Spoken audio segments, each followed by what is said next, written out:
While I keep the house quiet and watch over them in the waking world, their spirits find each other in the dream realm.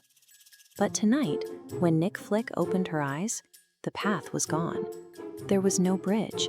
The cliff dropped off into a vast, impossible canyon filled with a river of slow-moving stars.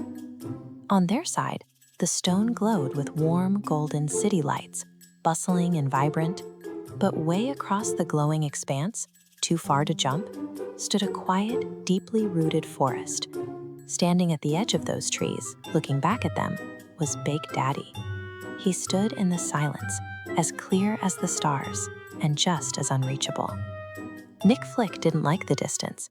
She dropped to her knees and began digging into the dream dirt, gathering glowing stones and fallen twigs.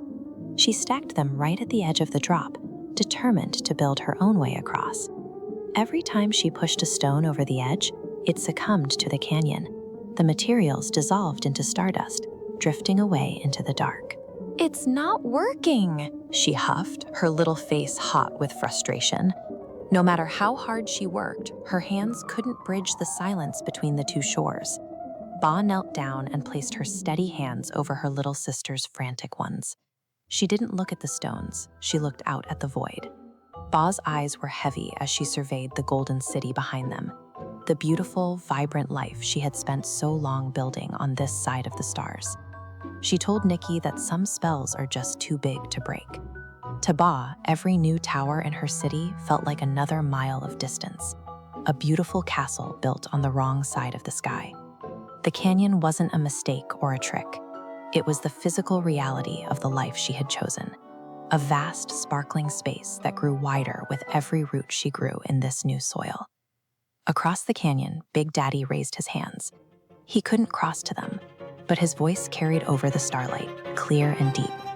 "Ba!" he called out. He commanded her to turn around and look at the city, to see the light she had created. He told her he wanted her to bloom exactly where she was planted. He spoke with a pride that reached across the gap, telling her to let go of the weight she was carrying and move forward without a single ounce of regret. As his words landed, the rigid tension in Ba's shoulders finally gave way. The distance between the forest and the city didn't shrink, but the heavy burden of the crossing simply melted into the river below. Big Daddy reached into his pocket and pulled out a small piece of folded paper. He held it up for them to see, and with a sweeping motion, tossed it into the void. The folded paper airplane easily caught the rising updraft. It glowed with golden ink, gliding lazily over the uncrossable space and trailing a ribbon of warm light through the dark. It drifted all the way across the river of stars, landing perfectly in Nik Flick's waiting hands. Nikki turned it over, but Ba recognized the handwriting immediately. It wasn't a message for them to stay or a map to come back. She tucked it safely into her sister's pocket. "It's Grandmama," she whispered. In the waking world, some letters fly across the ocean in an instant. Some words are too heavy to say out loud, so they are folded into paper and thrown across the stars. "My heart crosses borders. It travels the night, to stay in the shadows and wish you the light." The girls didn't need to read the whole letter. They knew that even when the stars keep them apart, the anchor holds.